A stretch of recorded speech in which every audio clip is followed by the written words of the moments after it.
Hello viewers, welcome to my YouTube channel learn with Joy. তো আজকের ভিডিওতে আমি তোমাদের সঙ্গে তৃতীয় শ্রেণীর দ্বিতীয় পর্যায়ক্রমিক মূল্যায়ন 2025 সালের গণিতের প্রশ্নপত্র নিয়ে আলোচনা করব। তো তোমাদের পরীক্ষা হবে 30 নম্বরের এবং সময় দেবে হচ্ছে 1 ঘন্টা। তো আমি পুরো উত্তরসহ তোমাদের সঙ্গে প্রশ্নগুলো ভালো করে বুঝিয়ে দেবো। তোমরা এই প্রশ্নের উত্তরগুলো ভালো করে করবে, কারণ এখান থেকে পরীক্ষায় কিন্তু আসার সম্ভাবনা প্রবল। আর যারা এখনও আমার ইউটিউব চ্যানেল সাবস্ক্রাইব করোনি, সাবস্ক্রাইব করে পাশের যে বেল আইকন আছে সেটা টিপে নোটিফিকেশানটাকে অল করে দেবে। তাহলে আমি যখনই নতুন নতুন ভিডিও ছাড়বো তোমাদের কাছে সবার প্রথম নোটিফিকেশান চলে যাবে। এছাড়া যারা এখন হোয়াটসঅ্যাপ গ্রুপে জয়েন হওনি, হোয়াটসঅ্যাপ গ্রুপে জয়েন হয়ে যাবে। তো চলো প্রশ্নের উত্তরগুলি করি। প্রথমে হচ্ছে দেখো, সঠিক উত্তরটি বেছে নিয়ে লিখতে হবে। প্রথমটা হচ্ছে, কোনো সংখ্যাকে 5 দিয়ে ভাগ করলে ভাগশেষ সর্বদা 5-এর কী হবে? দেখো, আমরা যদি একটা সংখ্যাকে ভাগ করি তাহলে ভাগশেষ সর্বদা সেই সংখ্যা থেকে ছোটো হয়, অর্থাৎ কম হবে, কম। ঠিক আছে, অলওয়েজ কী হবে? কম হবে। এরপরে দেখো, দুটি এবং কত কত হবে? অলওয়েজ কম, মানে 5-এর কম কত হতে পারে? 4 হবে, বা 3 হবে, বা 2 হবে, বা 1 হবে, অথবা 0 হবে। এইভাবে কিন্তু তোমরা করবে। দুটি বিজোড় সংখ্যার যোগফল, দুটি বিজোড় সংখ্যা যদি আমরা যোগ করি, ধরুন একটা বিজোড় সংখ্যা 1 আর একটা বিজোড় সংখ্যা 3, যোগ করলে কত হবে? 4, অর্থাৎ জোড় সংখ্যা হয়ে যাবে দুটি বিজোড় সংখ্যা। এরপরে দেখো, চিত্রটিতে ত্রিভুজ আছে কটা? এখানে একটা ত্রিভুজ, দুটো ত্রিভুজ আর পুরো একটা ত্রিভুজ, টোটাল 3টে ত্রিভুজ আছে। এরপরে জোড় সংখ্যাগুলি সর্বদা কী হয়? 2 দ্বারা কিন্তু বিভাজ্য হয়।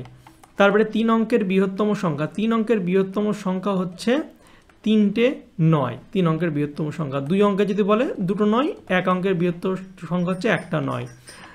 আর কোনো সংখ্যাকে 0 দিয়ে গুণ করলে গুণফল কী হবে? গুণফলও 0 হবে। যা 0 দিয়ে গুণ করলে যাই করি সে 0ই হবে। ভাজ্য সমান সমান কি? ভাজক গুণ ভাগফল যোগ ভাগশেষ।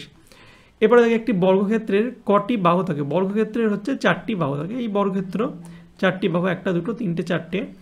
আর এটা কি? এটা একটা হচ্ছে বক্ররেখা, আঁকাবাঁকা রেখা, তো বক্ররেখা। সোজা হলে সরলরেখা হতো। 2 অঙ্কের ক্ষুদ্রতম সংখ্যা, দেখো এটাকে বৃহত্তম দেখলাম 9 হয়, ক্ষুদ্রতম বললে কি হয়?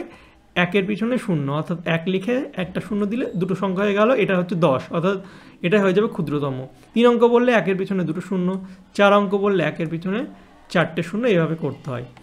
এরপরে দেখো, ভাজ্য ভাজক ভাগফল ভাগশেষ নির্ণয় করতে হবে। এটাকে এটা দিয়ে ভাগ করতে হবে। তো 453কে 5 দিয়ে ভাগ করবো। তো প্রথমে 5 নং 45 গেল, বিয়োগ করলে হচ্ছে 0 থাকছে, কিছু থাকছে না, 3টা নামলে। এবার 3টা নেমেও দেখো ভাগ যাবে না, কারণ ছোট হয়ে যাচ্ছে 3 5-এর থেকে, তো একটা 0 এখানে নিয়ে নেবো। তো ওকে, তো আমরা জানি ভাজ্য কোনটা, এটা ভাজ্য, এবং যেটা দিয়ে ভাগ করছি সেটা ভাজক। এবং এই দুটো কনফিউশন থাকে, ভাজ্য কোনটা ভাজক কোনটা। দেখো, ভাজ্য যেটা হচ্ছে ভাগ যাচ্ছে সেটা ভাজ্য, যেটা দিয়ে ভাগ করছি সেটা ভাজক। আর ভাগফল কত? ভাগফল এইটা, এবং ভাগশেষ যেটা পড়ে আছে 3। এরপরে 2 দ্বারা বিভাজ্য সংখ্যার শেষ অঙ্কটি কী কী হতে পারে? 2 অঙ্ক দ্বারা বিভাজ্য হলে লাস্টে 0, 2, 4, 6, 8 হতে হবে। এগুলো থাকলেই তারপরে 2 দিয়ে ভাগ যাবে। এবারে যোগফল নির্ণয় করতে হবে। দেখো, 93 টাকা 50 পয়সা, আর হচ্ছে 27 টাকা 50 পয়সা, আর 15 টাকা 75 পয়সা। তাহলে যোগ করলে 5 আর 5-এ 10, আর সাথে 17 হলো। আর এখানে টাকা হচ্ছে কত? 7 এ 10 আর 5-এ 15, 5 হাত থাকলে 1, 9 1-এ 10 আর 12 13, তো 135 টাকা 175 পয়সা। এবার দেখো, 175 টাকা মানে পয়সা মানে কত? 100 পয়সা প্লাস 75 পয়সা। এবার 100 পয়সা মানে হচ্ছে 1 টাকা, অর্থাৎ 1 টাকাটা এদিকে যোগ করে দিলে কত হবে? 135 ছিল, হয়ে যাবে 136 টাকা 75 পয়সা। এরপরে দেখো, এখানে প্রদত্ত চিত্রটিতে কটি বর্গক্ষেত্র আছে? দেখো, এখানে বর্গক্ষেত্র কটা আছে? 1টা 2টো 3টে 4টে, আর টোটাল 1টা 5টি। এরপরে বিয়োগ করতে হবে, এটা থেকে এটা বিয়োগ করব। দেখো, 100 টাকা 25 পয়সা থেকে 55 টাকা 75 পয়সা বিয়োগ করতে হবে। তো দেখো, এখানে উপরে ছোট আছে, ছোট থাকলে আমরা এই টাকাটাকে কেটে, আমরা জানি 1 টাকা মানে হচ্ছে 100 পয়সা, তাহলে এখানে 1 কমিয়ে দেবো, এবং এই পয়সাটা এখানে আমরা যোগ করে দেবো। তো এখানে হয়ে গেলে 125, তো 125 হয়ে গেল এখানটায়। তো 125 থেকে 75 বিয়োগ করলে 50 হয়, আর 99 থেকে 55 বিয়োগ করলে 44 হয়। তো 44 টাকা 50 পয়সা উত্তর হয়ে গেল। এরপরে 24, 77, 54, 62 এবং 33-এর মধ্যে 3 দ্বারা বিভাজ্য সংখ্যা কোনগুলি? 3 দ্বারা বিভাজ্য মানে কি? কখন যায়? যখন এই সংখ্যাগুলো যোগ করে যে হবে সেটা যদি 3 দ্বারা ভাগ যায়। মানে দেখো, 2 আর 4 আছে, তো মানে 24 আছে, অর্থাৎ 2 যোগ 4 সমান 6। এবার 6টা যদি 3 দিয়ে ভাগ যায় তাহলে পুরো সংখ্যাটাই 3 দিয়ে ভাগ যাবে। তো 6 অবভিয়াসলি 3 দিয়ে ভাগ যাবে। 77, 7-এর সাথে কত হয়? 14 হয়, 14 3 দিয়ে ভাগ যায় না, তো এটা হবে না। 54, 5 আর 4-এ 9 হয়, 3 3 9 ভাগ চলে যাবে।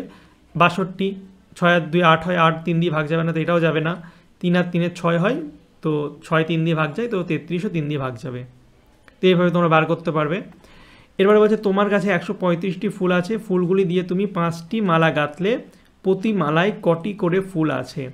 তো 100টি ফুল ছিল, ফুলগুলি দিয়ে 5টা মালা গাঁথলাম, তাহলে 5টি মালায় ফুল আছে কত? 135টি। তাহলে একটাই কত? একটাই বললে ভাগ করতে হবে 135 দিয়ে 5কে, 5 দিয়ে ভাগ করতে হবে। তো 135কে 5 দিয়ে ভাগ করলে প্রথমে 5 দুগুণে 10 দিলাম, বিয়োগ করলে হচ্ছে 3 নামলো, 3 হলো, আর এই 5টা নামলো, তো 35, 5 7টা 35।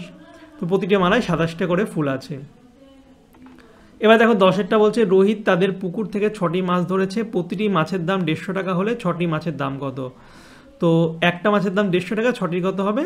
150 গুণ 6, অর্থাৎ 150 গুণ 6 করলে 6 0 0, 5 6 30, 0 হাতে গেলো 3, আর 6 একে 6 আর 3 9, অর্থাৎ 900 টাকা দাম হয়ে যাবে।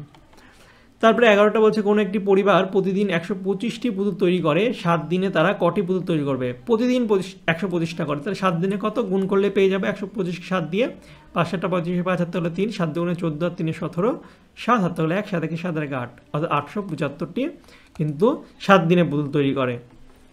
তারপরে 812টি আপেল 8টি বাক্সে সমান ভাগে ভাগ করে রাখা হলো, প্রতি বাক্সে কটি করে আপেল থাকবে? কটি বাক্স আপেল অবশ্যই থাকবে, তো ভাগ করলে হয়ে যাবে। 8টি বাক্সে আপেল ছিল 818টি, একটি বাক্সে কটা? ভাগ করবো 818টাকে 8 দিয়ে ভাগ করলে প্রথমে 8 একে 8, বিয়োগ করলে কিছু থাকছে না, একটা নামলো। এবার এক নামিয়েও কিন্তু ভাগ যাচ্ছে না, কারণ ছোট, তো 0 দিয়ে আর একটা নামালাম, 2 নামালাম, এবার 8 একে 8 গেল, বিয়োগ করলে 4 থাকছে। তো 101টি কিন্তু আপেল থাকবে বাক্সে, এবং অবশিষ্ট করা থাকবে, অবশিষ্ট হচ্ছে 4টি থাকবে। তো এই ছিল তোমাদের ক্লাস 3 গণিতের সেকেন্ড ইউনিট টেস্ট 2025-এর একটা নমুনা প্রশ্নপত্র এবং উত্তর। তোমাদের পরীক্ষাতেও ঠিক এইরকম প্রশ্ন আসবে, আর আমি প্রতিটা অঙ্ক কিন্তু তোমাদের বুঝিয়ে দিলাম, যাতে অন্য সংখ্যা চেঞ্জ করে দিল, যাতে তোমরা সে অঙ্কগুলো করতে পারো। তো অবশ্যই বুঝে অঙ্কগুলো করবে। ভিডিওটি ভালো লাগলে লাইক কমেন্ট শেয়ার করবে, চ্যানেলে নতুন হলে অবশ্যই চ্যানেলটিকে সাবস্ক্রাইব করে পাশের বেল আইকনটি টিপে দেবে। আর যারা এখন আমার হোয়াটসঅ্যাপ আর টেলিগ্রাম চ্যানেলে যুক্ত হওনি, তারা অবশ্যই যুক্ত হয়ে যাবে, ডিসক্রিপশন বক্সের লিঙ্ক দেওয়া আছে। যারা পিডিএফ কিনতে চাও তারা আমাকে হোয়াটসঅ্যাপে বাই পিডিএফ কথাটি উল্লেখ করে ক্লাস আর সাবজেক্ট লিখে দেবে, 10 টাকা পেমেন্ট করলেই তোমাদের কিন্তু পিডিএফ দিয়ে দেবো। চলো বাই, দেখা হবে তোমাদের সঙ্গে পরের একটা ভিডিওতে। Thank you for watching my videos.